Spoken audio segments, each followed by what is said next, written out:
Ok, agora com o software já instalado, vamos configurar o VoaCap, clicamos aqui e abrimos então a nossa janela principal do software. Como eu disse anteriormente, não é um software muito bonito, né? Vamos começar a configuração escolhendo o método.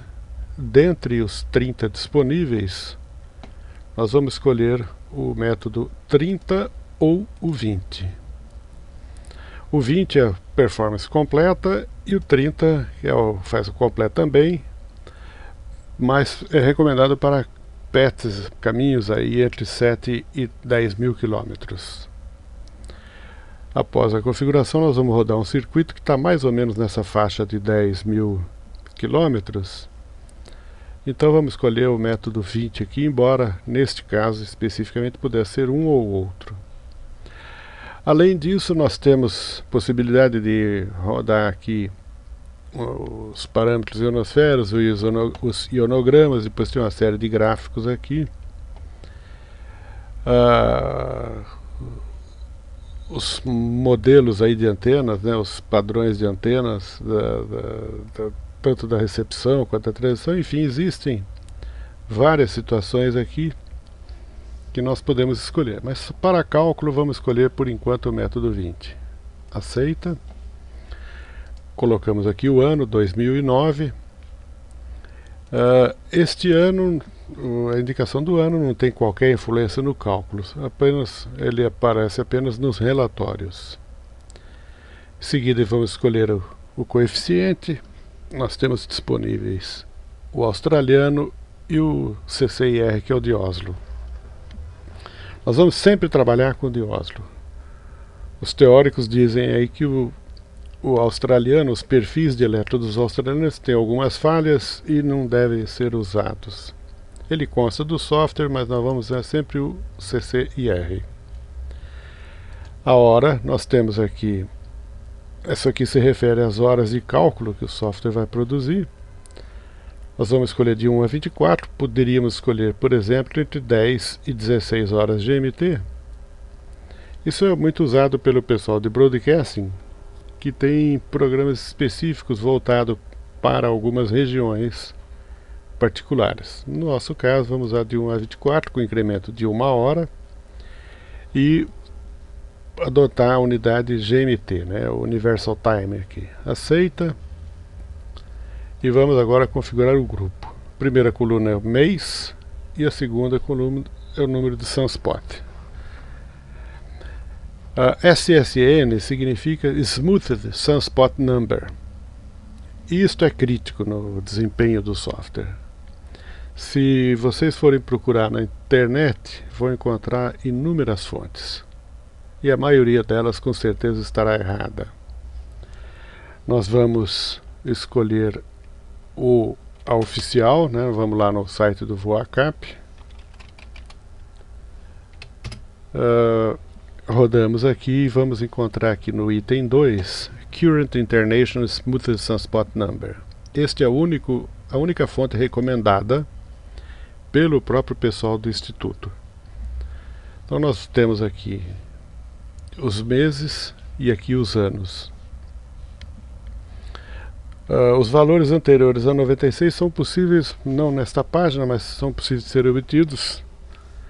Nós vamos aqui direto para 2009, agosto. Daqui para frente são valores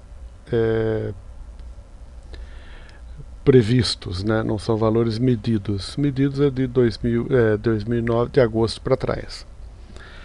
Por que dá diferença? Porque a média suavizada, ela desconta, ela elimina os picos, e dependendo da forma como o autor faz o corte dos picos, isso varia de fonte para fonte, né? Embora o método da suavizada seja um método estatístico, não deveria dar diferença, mas em função do intervalo e da forma como o autor trata o universo estatístico, trata as suas os seus valores, né, o seu universo estatístico, dá a diferença, as suas amostras, né, estava me fugindo aqui. Então, lá estava 5,8, pode sempre arredondar por o valor mais próximo, aí não dá tanta diferença, aliás, não dá diferença nenhuma, então pode usar 6. O mês é o mês inteiro. Se eu colocar aqui o decimal, que varia de 1 a 31, eu vou ter o dia, né, o dia 16 ou dia 15, seja o que for. Porém, ao usar um valor decimal aqui, o software, embora não mostre aqui no coeficiente, mas ele vai chavear automaticamente para o australiano, que é o que permite interpolação. O método, o coeficiente CCIR não permite interpolação. Então, se eu usar o decimal aqui, o cálculo para o dia 16 de agosto, né, ele vai usar o coeficiente australiano, que nós não queremos. Então vamos usar mês cheio, põe 8 aqui, aceita, e fica lá o coeficiente que nós queremos, que é o de Oslo. Agora vamos localizar o transmissor. O transmissor é a sua estação, no formato, a latitude no formato decimal, acrescido da letra S, e a longitude também no decimal, acrescido da letra W. Se eu quiser, eu procuro aqui no By City, e tem aqui América do Sul, eu abro e tem aqui as cidades, algumas cidades. Posso clicar aqui em São Paulo, que também vai para lá do mesmo jeito. Depois eu posso fazer, escolho o receptor, eu escolhi aqui DX by City, DXCC, e vou procurar aqui então Glorioso, que ó, vai ter uma expedição a Glorioso aí, enfim, Glorioso é um país difícil, vamos colocar aqui. Quando eu coloco aqui, ele já preenche lá, e essa tecla eu faço o swap, ou seja, a troca entre o receptor e o transmissor. Observem aqui que o transmissor agora está como Glorioso, se eu clicar ele volta para São Paulo. O caminho, posso escolher entre longo e o curto, ele já me calcula no curto aqui ou no longo as distâncias, quilômetro e milha. O azimuth, e eu vou escolher então o caminho curto. As frequências, eu tenho 3 posições de default. A primeira eu coloco aqui a porção da banda de telegrafia, né? Então 3.500, 7.020, 10.100 e assim por diante. No default 2 eu coloco as porções de fonia dessas bandas. E o 3 eu posso colocar aqui as broadcasting, por exemplo, ou no meu caso aqui eu coloquei apenas aqui uma cópia da 1, ok? Bom, o sistema, isso aqui também é crítico. Nós temos aqui, se eu colocar o cursor no campo de entrada, ele vai abrir embaixo, em vermelho, as sugestões de default. À medida que os valores sobem, retratam situações de menor ruído ambiental, né? Eu coloquei aqui 145, que é o que eu acho que representa aí a minha estação. Em seguida nós temos aqui o ângulo mínimo de radiação da antena, né? Abaixo desse valor o software vai cortar. Então eu coloquei 3 graus como limite de corte. Os ângulos abaixo de 3 graus não serão considerados. Isso é um valor de certa forma crítico. Significa que os valores abaixo de 3 graus não vão entrar no ângulo de pseudo-Brust e na zona de Fresnel, né? E não entra mesmo. Eu poderia colocar um valor maior ou menor. Eu vou adotar o sugerido e vamos em frente. Aqui a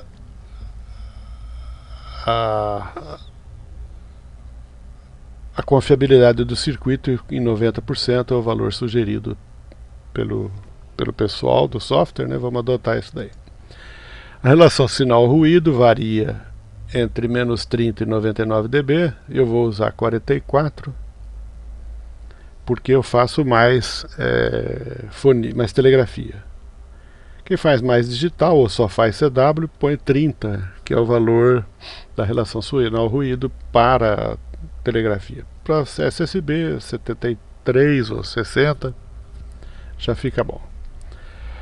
Tolerância dos multipath, da potência múltipla, eu vou colocar aqui o valor adotado, sugerido, que é 3.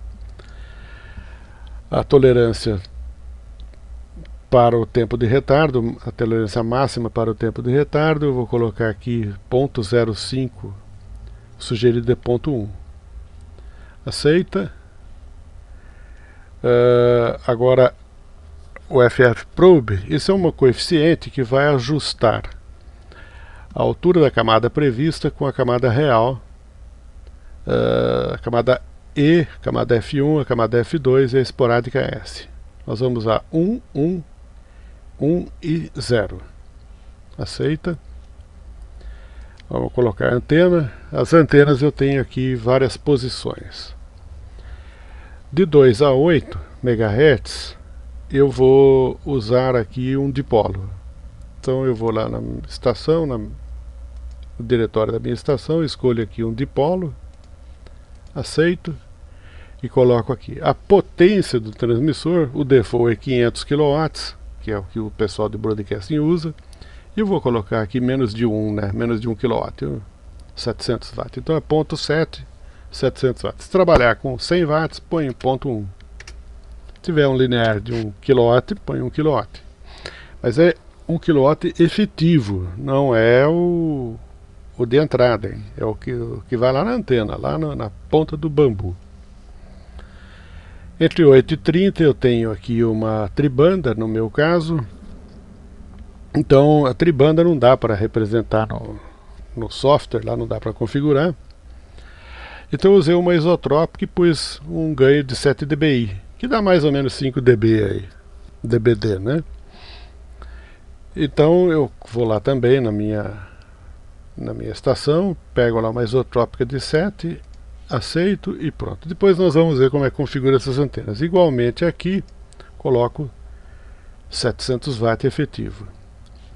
Essas posições não estão sendo usadas, mas digamos que eu tivesse, por exemplo, um dipolo para 80, colocaria aqui de 2 a 4, de 2 a 4 fica o dipolo lá, de 4 a 8 eu tenho vou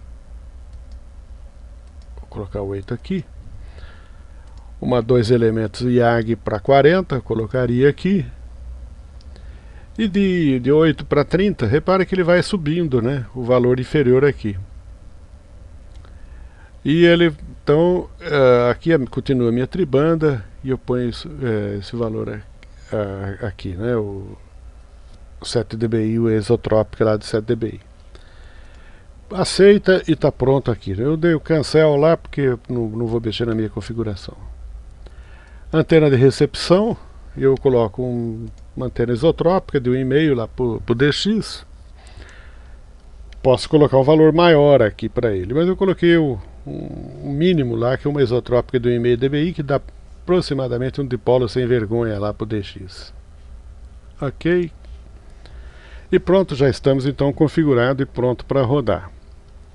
Eu vou rodar aqui rapidamente, embora não faça parte agora do nosso escopo.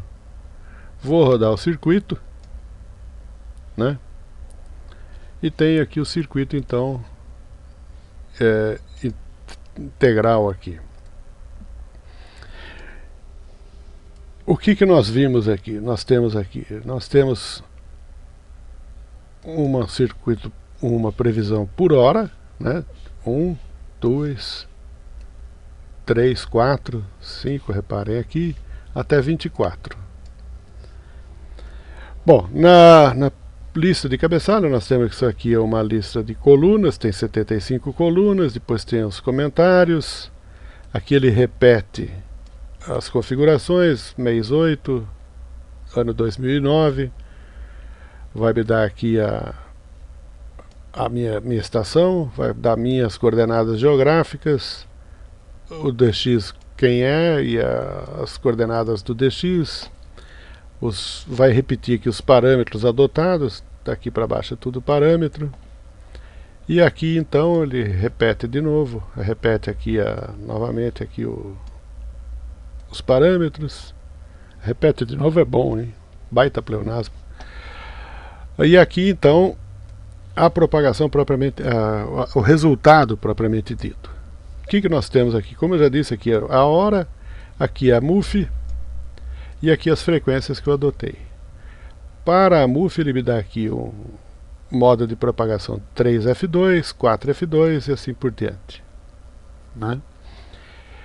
Se vocês baterem o olho nisso e já entenderem o resultado, não pode pular a parte teórica do tutorial, porque já está sabendo.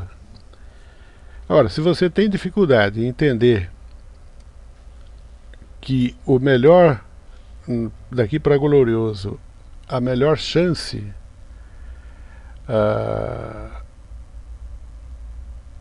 está aqui na MUF, na frequência da MUF, que é 8.2, então é bom dar uma olhadinha. A notícia ruim é que os sinais serão muito baixos. Muito baixos.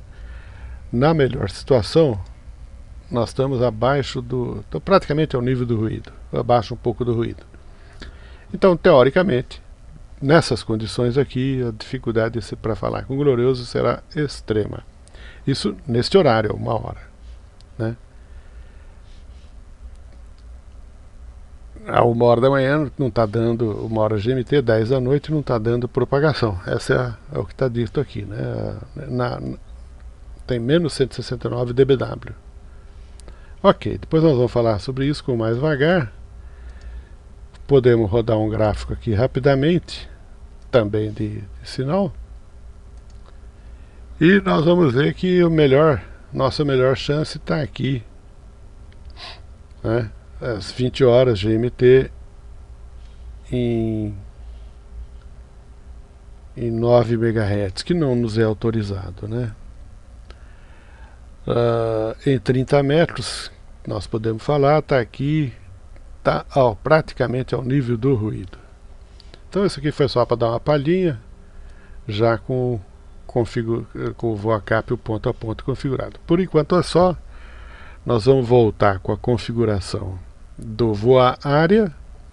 Em seguida vamos configurar a antena, depois repassamos aqui na parte de antena, e aí sim vamos aprender a usar o software. Então até a próxima.